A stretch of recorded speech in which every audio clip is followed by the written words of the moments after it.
Hey everyone, in this video I'm going to show you what to do about knee pain when running. Surprise, we're going to use a squat and a box to help resolve some of this problem.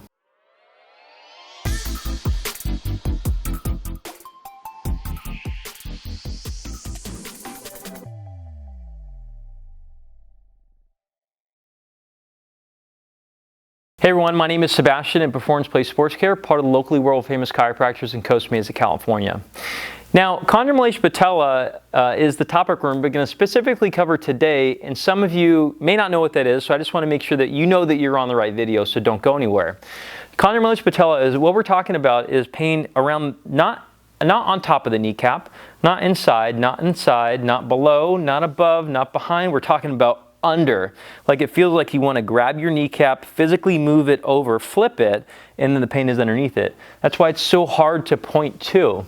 All right, Chondromalacia Patella, we're not going to cover exactly what it is again, but we do have endless videos on our YouTube channel, so subscribe, use our search bar, and it'll cover stretches, exercises, what it is, and so on. So we're going to get right to the squat today then, because the squat is something actually a lot of people do avoid, but if you actually find ways to do it productively, you can actually use it as part of your therapy. Some people even tell you don't ever squat again, and that's pretty much incorrect. If you don't squat again, then this actually won't get any better. So what we're going to do first is we're going to actually build into the squat. One way you can do this is something like a quad rock, we call it. And so you can do a high one or you can do a low one. I prefer the low one, but if your elbows or hands don't like it, this is the quad rock here. We're just going to seed the hips into the feet and just get the movement of a squat pattern. But if you don't like this, you can do a high one too. Okay? So I'm not doing anything in particular. I'm just moving back and forth like a seesaw, real slow and through full range. What this is doing is essentially greasing up the pattern, but it's also greasing up my joints too. All right? As you can see, you can take me here and then flip me 90 degrees. I'm basically squatting. What this does again is it greases up the hips and knees and makes it happy so you can actually do the pattern and the exercise without actually having too many problems. All right? It's kind of like a shock when you jump into cold water sometimes. We don't want to do that to your knee in this case. So this is going to be variable heights. You may start on a higher one for now, but you may be surprised that actually you may respond better to a lower one. It won't make any logical sense when it comes down to the actual mechanics of the knee, but surprisingly it works for a lot of people. And it's mainly the way that you get down into it.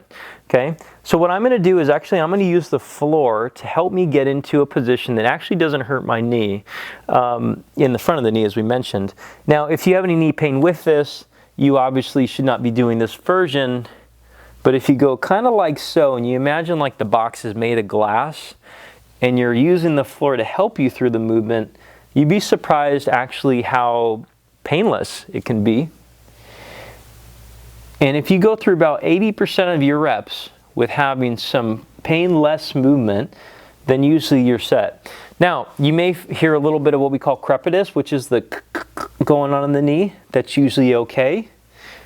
And as we start going even slower into these squats, at some point you're going to notice that your quads are going to start to burn. The quads are the muscles right up into here. Okay.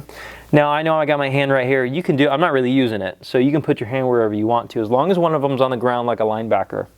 Okay. I'm just going to barely be on the box and then drag my way up, not to where I'm fully standing. So this is going to keep consistent load on the quads. If you put nice load on the quads, it helps stabilize the knee. We want to essentially get a quad pump. Okay, your quads are going to feel like they're swollen with blood in a good way by the time that you're done. How many reps should this be? It really depends on how physically able you are. Some people can only do like 2 reps. Other people can do 20 and not feel anything. In this model, we wouldn't add a weight. We would actually just slow the pace a little bit and eventually graduate into something like a goblet squat, or we call a door jam squat too. So there's other ways to progress this exercise. However though, there is a timeline. If you have really fresh Chondromalacia Patella, you probably won't be doing something like this. You're going to wait about a week or so, and eventually you're going to work into it. Maybe you work into the quad rock first, and then you get into this maybe about 2 weeks after that.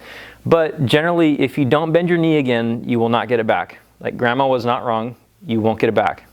So it's easiest just to take some of it away, take some of the bend away for a little bit, and then add the bend back in. And that's what rehabilitation is all about with the knee, is we're trying to add movement back in, not eliminate more of it over time. And that'll help you get back to the sport that you want, like running. So if you guys want help, we have virtual and in-person options. And as I mentioned before, we have lots of videos on YouTube about chondromalacia patella. But if you're frustrated and you want to get it all done with and just make sure that you have it all sorted out, just contact us. We'd love to help you. We're in Costa Mesa, California. Our link is in the description below for the video. We'll see you next time.